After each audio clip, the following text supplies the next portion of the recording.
शादीशुदा लोगों के लिए एक बड़ी सीख।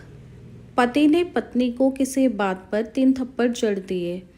पत्नी ने इसके जवाब में अपना सैंडल पति की तरफ फेंका। सैंडल का एक सिरा पति के सिर को छूता हुआ निकल गया।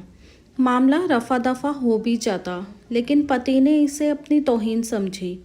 रिश्तेदारों ने मामला और पेचीदा बना दिया। न सिर्फ पेचीदा बल्कि संगीन। सब रिश्तेदारों ने इसे खानदान की नाक कटना कहा।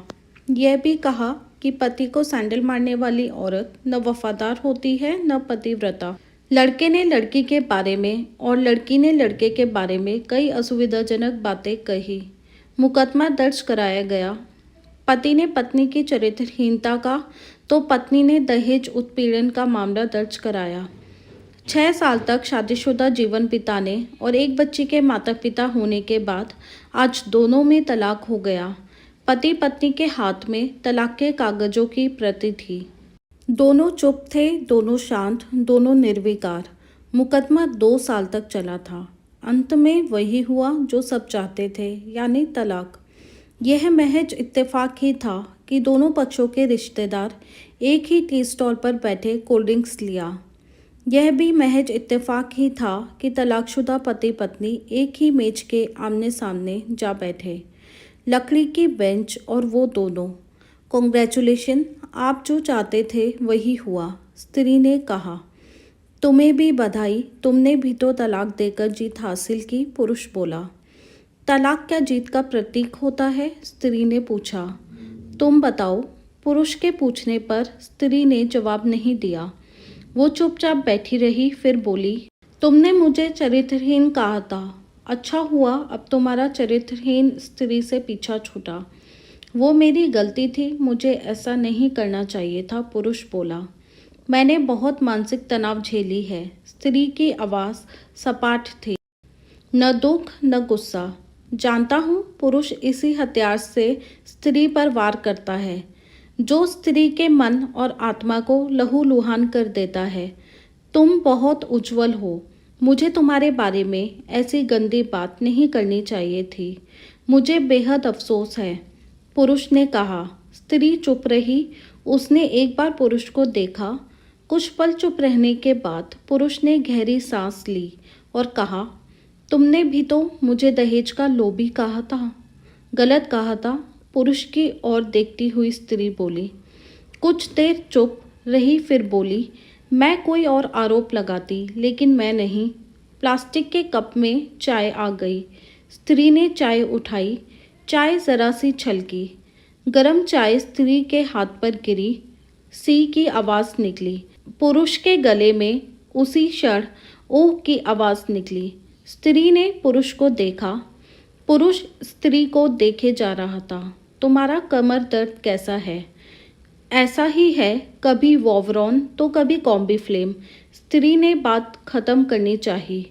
तुम एक्सरसाइज भी तो नहीं करती, पुरुष ने कहा। तो स्त्री फीकी हंसी हंस दी। तुम्हारे अस्थमा की क्या कंडीशन है? फिर अटैक तो नहीं पड़े? स्त्री ने पूछा। अस्थमा? डॉक्टर सूरी ने स्ट्रेन, मेंटल स्ट्रेस कम करने को कहा है, पुरुष ने जानकारी दी। स्त्री ने पुरुष को देखा। देखती रही एकटक, जैसे पुरुष के चेहरे पर छपे तनाव को पढ़ रही हो। इन्हेलर तो लेते रहते हो ना? स्त्री ने पुरुष के चेहरे से नज़रें हटाईं और पूछा। हाँ, लेता रहता हूँ। आज लाना याद नहीं रहा, पुरुष ने कहा। तभी आज तुम्हारी सांस उखड़ी उखड़ी सी है, स्त्री ने हमदर्द लहजे में कहा। हाँ, कुछ इस वजह से और कुछ। पुरुष कहते कहते रुक गया। कुछ तनाव के कारण, स्त्री ने बात पूरी की। पुरुष कुछ सोचता रहा, फिर बोला, तुम्हारे 4 लाख रुपए देने हैं और 6,000 रुपये महीना भी। हाँ, फिर? स्त्री ने पूछा। वसुंधरा में फ्लैट है, तुम्हें तो पता है। मैं उसे तुम्हारे नाम कर देता हूँ। 4 लाख रुपए फिलहाल मेरे पास नहीं है, पुरुष ने अपने मन की बात कही। वसुंधरा वाले फ्लैट की कीमत तो 20 लाख रुपए होगी। मुझे सिर्फ 4 लाख रुपए चाहिए, स्त्री ने स्पष्ट किया। बिटिया बड़ी होगी, 100 खर्च होते हैं, पुरुष ने कहा। वो तो तुम 6,000 रुपये महीना मुझे देते रहोगे, स्त्री बोली। हाँ ज़रूर दूंगा। 4 लाख अगर तुम्हारे पास नहीं है तो मुझे मत देना, स्त्री ने कहा। उसके स्वर में पुराने संबंधों की गर्द थी। पुरुष उसका चेहरा देखता रहा।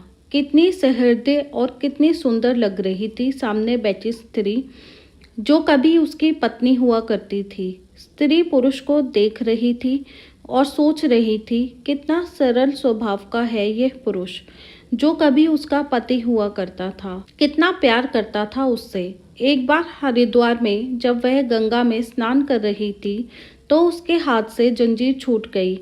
फिर पागलों की तरह वह बचाने चला आया था उसे। खुद तैरना नहीं आता था, लाट साहब को और मुझे बचाने की कोशिशें करता रहा था। कितना अच्छा है। मैं ही खोट निकालती रही। पुरुष एकटक स्त्री को देख रहा था और सोच रहा था, कितना ध्यान रखती थी। स्टीम के लिए पानी उबालकर जग में डाल देती। उसके लिए हमेशा इनहेलर खरीद कर लाती। सैरेटाइड आईक्यू हेलर बहुत महंगा था। हर महीने कंजूसी करती, पैसे बचाती और आईक्यू हेलर खरीद लाती। दूसरों की बीमारी की कौन परवाह करता है, ये करती थी परवाह। कभी जाहिर भी नहीं होने देती थी। कितनी संवेदना थी इसमें। मैं अपनी मर्दानगी के नशे में रहा। काश जो मैं इसके जज्बे को समझ पाता। दोनों चुप थे, बेहद चुप, दुनिया भर की आवाज़ों से मुक्त होकर खामोश। दोनों भीगी आंखों से एक दूसरे को देखते रहे। मुझे एक बात कहनी है, उसकी आवाज़ में झिझक थी। कहो, स्त्री ने सजल आंखों से उसे देखा। डरता हूँ, पुरुष ने कहा। डरो मत, हो सकता है तुम्हारी बात मेरे मन की बात हो, स्त्री ने कहा। तुम बहुत याद आती रही, पुरुष बोला। तुम भी, स्त्री ने कहा। मैं तुम्हें अब भी प्रेम करता हूँ, मैं भी, स्त्री ने कहा। दोनों की आंखें कुछ ज़्यादा ही सजल हो गई थीं। दोनों की आवाज़ जज्बाती और चेहरे मासूम। क्या हम दोनों जीवन को नया मोड़ नहीं दे सकते, पुरुष ने कहा। कौन सा मोड़? हम फिर से साथ साथ रहने लगे, एक साथ पति पत्नी बनकर, बहुत अच्छे दोस्त बनकर। ये पेपर?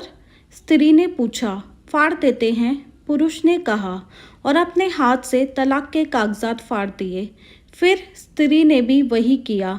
दोनों उठ खड़े हुए, एक दूसरे के हाथ में हाथ डालकर मुस्कुराए। दोनों पक्षों के रिश्तेदार हैरान परेशान थे। दोनों पति पत्नी हाथ में हाथ डाले घर की तरफ चले गए। घर जो सिर्फ और सिर्फ पति पत्नी का था। पति पत्नी में प्यार और टकरार एक ही सिक्के के दो पहलू हैं।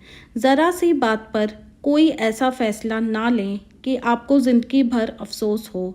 अगर कहानी पसंद आई है तो लाइक, शेयर, सब्सक्राइब करें और इस कहानी को लेकर आपकी क्या राय है हमें कमेंट सेक्शन में लिखकर ज़रूर बताएं।